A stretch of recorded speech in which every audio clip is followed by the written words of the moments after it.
One of the aspects of these times that lets us know how close we are for the Lord to return is the abundance of hate. Now, hate could be described in possibly the number of mass murders that are happening, not just in this country, but around the globe. You saw the person who shot all those Jewish people in Australia.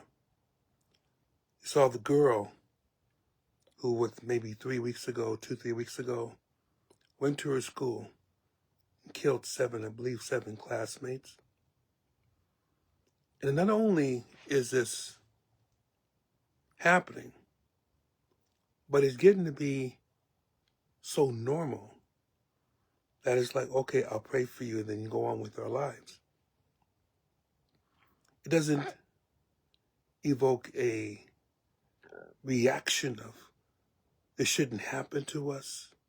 This shouldn't be taking place. What steps are we making to prevent this from happening again? It's just, oh, I'll pray for you, and go on with life. But that type of attitude, it's not just the idea of people shooting one another. Some people say this has been the worst. Others have said, not really. We see that in this country, violent deaths have actually decreased.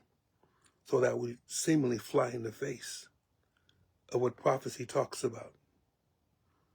But prophecy doesn't talk about the United States. It talks about the world as a whole, or at the very least, as it pertains to Israel. That's biblical prophecy. Now, whatever you feel about Israel, you have to know that violence and hatred that spawns the violence can take place all over this globe. You have tribes that essentially, maybe at one time they lived somewhat peacefully, but not anymore. African tribes, they rise up, slaughter scores of people because they want power and they want to exterminate those who they perceive as their enemies. And it's not just what Africans do. You see fighting in Malaysia. You see fighting in Thailand, Laos, where there are different regimes fighting against those who dare rise up against them. And innocent people are trapped in the middle, killing. Just killing. No one is saying anything about it. I looked over the news and not much is going on. But people are still being slaughtered in the Ukraine. Russian soldiers are continuing to be thrown into the mix, and they're perishing at it. An alarming rate for any army.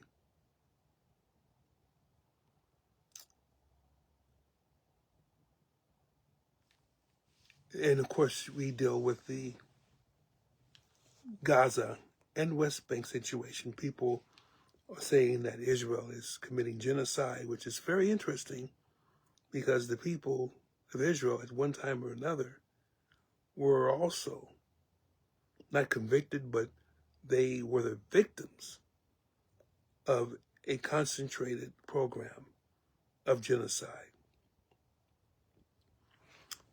Now, to me, the signs of our times, it's definitely how it was in the days of Noah, as it was in the days of Lot, so shall it also be in the days of the coming of the Son of Man. Violence. But it's not just the violence itself. but it's the mindset that leads to violence. I can see violence picking up in this country quite a bit, because people have been geared and they've been honed towards the display of violence against certain people in the idea of standing up for your country, standing up for your freedom, standing up for your purity against the hordes, the mongrel hordes, whatever those may be. People hate others without having even met them, but they are told to do so over and over and over and over and over again by political leaders, by cultural icons, by various news agencies. And it's becoming very apparent that it doesn't really matter where the story comes from, but it fits my personal agenda. And it is to hate those who are different than I am. They caused me to lose my job. They are causing the economy to falter, meaning I won't be able to get what I want because of the presence of those people.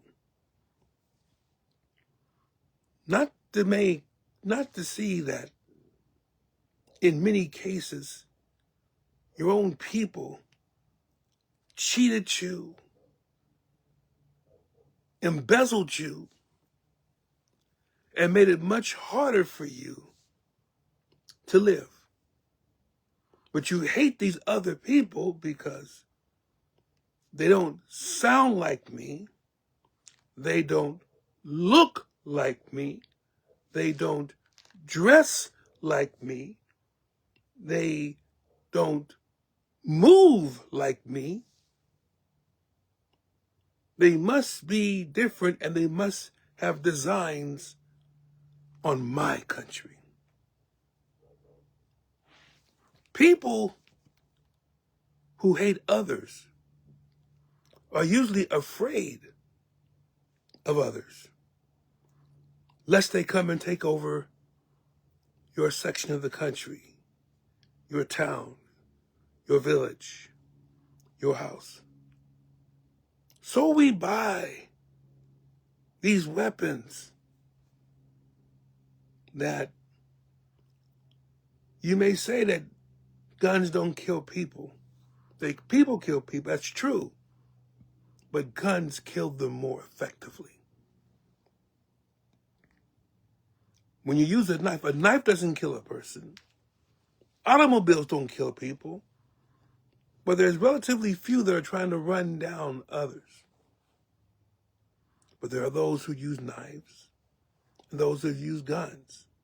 Now, guns are specifically made to do one purpose. That is, stop whoever you're shooting the gun at.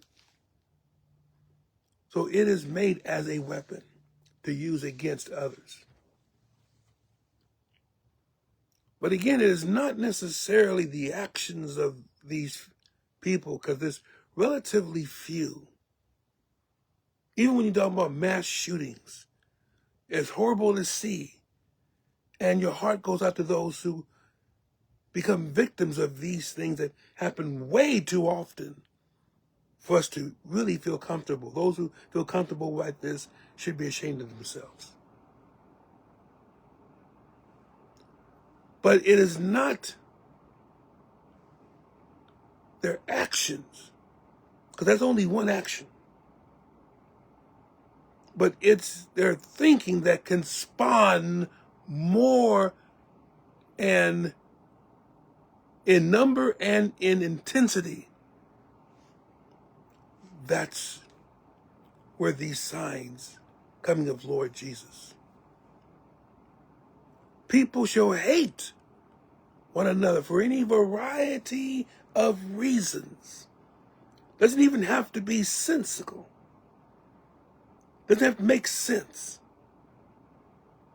Because you talked about me. And you can get angry with people who put their voices or their thoughts online. And you see a lot of people, you can see their hatred boiling through what they are typing. And they feel safe to do it because they don't have to put their name down. They can use a synonym, and it's just as well for them. You have churches who, in promoting their own agenda, promote or excuse, at the very least, excuse violence against certain people because those people only understand violence.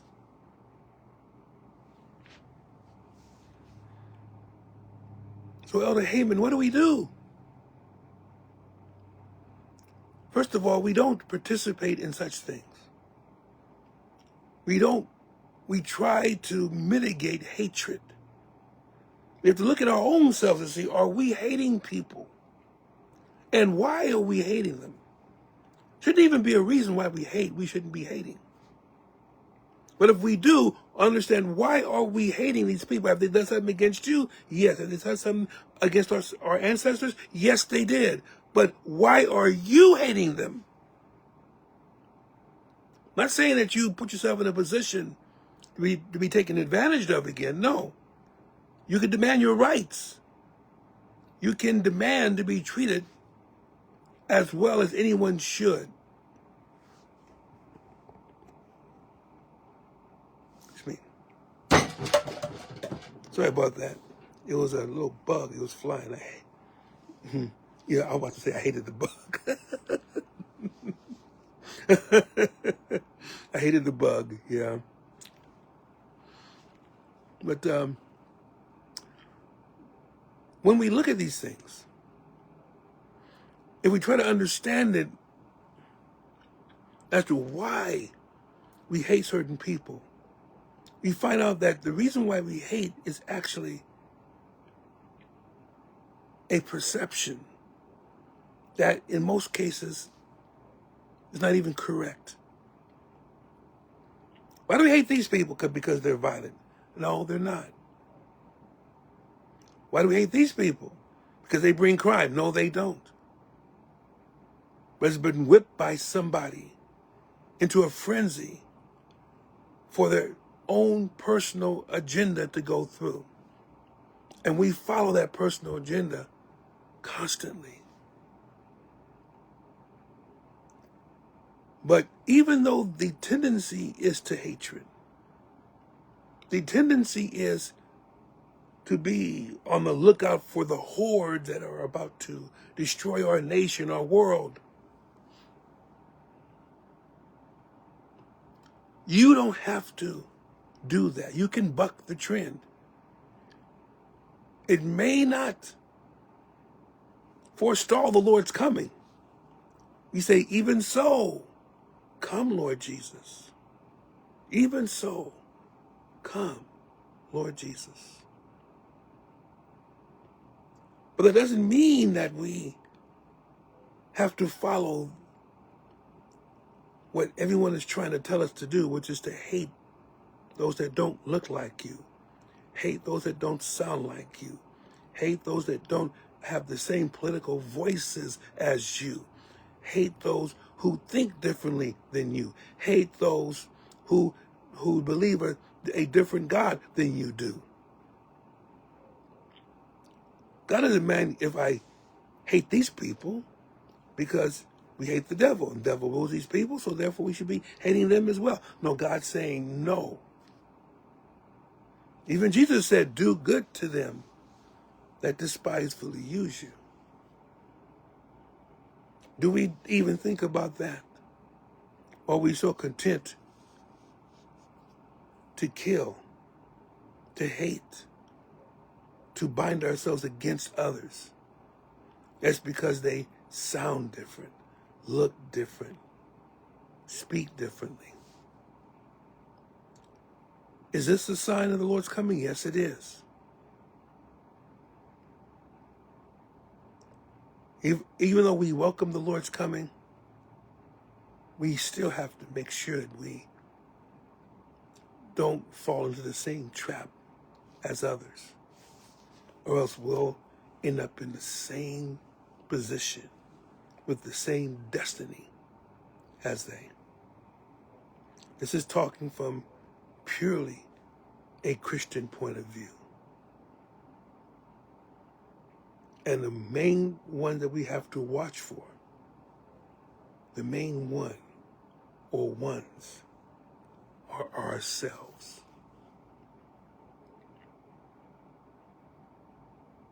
May God bless you, and may He keep you.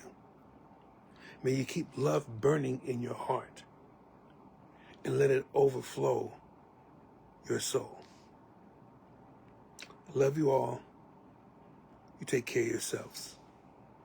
And may God bless each and every one of you richly. In Jesus' name.